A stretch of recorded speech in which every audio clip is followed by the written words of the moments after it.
Tools needed in terminating a Cat6 cable. A Cat6 cable, RJ45 connectors, stripper, cable tester. So I use a stripper to remove the outer jacket of the wire, exposing the twisted parts. And I untwisted the pairs and arranged them according to their color codes. I trimmed the wires to the correct length, leaving about 1/2 inch of wire exposed. I then inserted the wires into the RJ45 connector, making sure they are securely seated. I did same for the other end of the cable with the same color codes.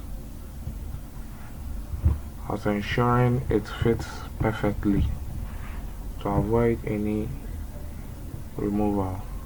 Here I then placed the cables into the tester to check the connectivity of the Cat6 cable. So here is me checking the connectivity of the cables to ensure that two pips form from the edges. We do this by sharing file from PC1 to PC2. So we open settings, which I've already opened. Then now we move to network and sharing center, but we're trying to establish the connection. So we go to advanced sharing settings. Here I've already done the settings, so we turn on network discovery in the private profile and also enable file and printer sharing on this. Then click save changes. You do same for this PC.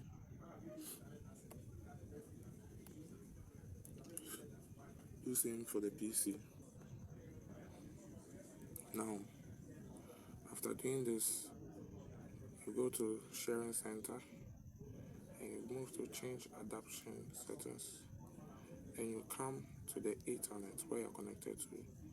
Move to properties. Now in the properties,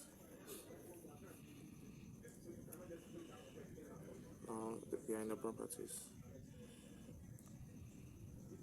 See, we open the properties profile, and in this place we have to assign an IP address. So this is the IP address I assigned for PC1 192.168.1.2 with the subnets max of 255.255.255.0, which is a subnet of /24. I use the default gateway 192.168.1.1, and that's the IP address of PC2. So we are going to PC2. I've already configured the properties on PC2. So here, so the default gateway I used for PC1 is the IP address of PC2. I also use the same subnet mask for PC2, giving it the default gateway of PC1 and assigning the preferred DNS server, alternate DNS server, and the rest. So when you are done, you now click OK. You move here, you also click OK. Now, when we want to confirm the connectivity, we move to command prompts where we ping. I've already pinged the IP address I assigned. So when you ping, you see the packet sent, packet received, loss should be 0. Yes. I also did same for PC2.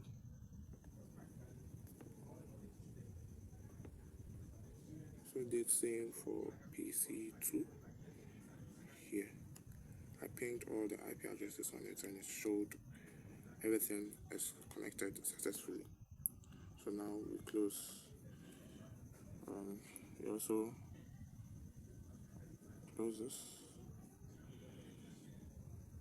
I also come to sharing.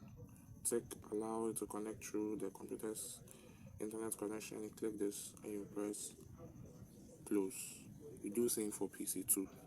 So now we are done establishing and sharing options as well as assigning or configuring PC1 and PC2. So now we are about to share our files.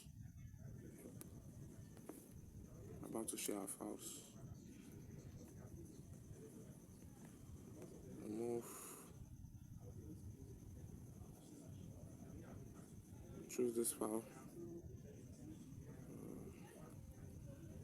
choose this file, and we click share. As you can see, click share. This pop-up menu will appear, and this is the desktop of PC2. We are trying to send a file, as you can see. On PC2, we are trying to send a file, as you can see.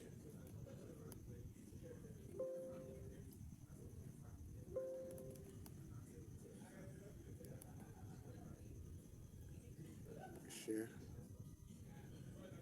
and this is the desktop PC1. It shows, and a pop-up appears here, and we click save and open. But you can also save without opening if you like, that's your choice. So we've established connection between the two networks, the two PCs, using a Cat6 cables. Okay, so in this process, we are trying to set up a connection whereby we share files between PC1 and PC2. So first, let's go to first, we open settings, and we go to network sharing,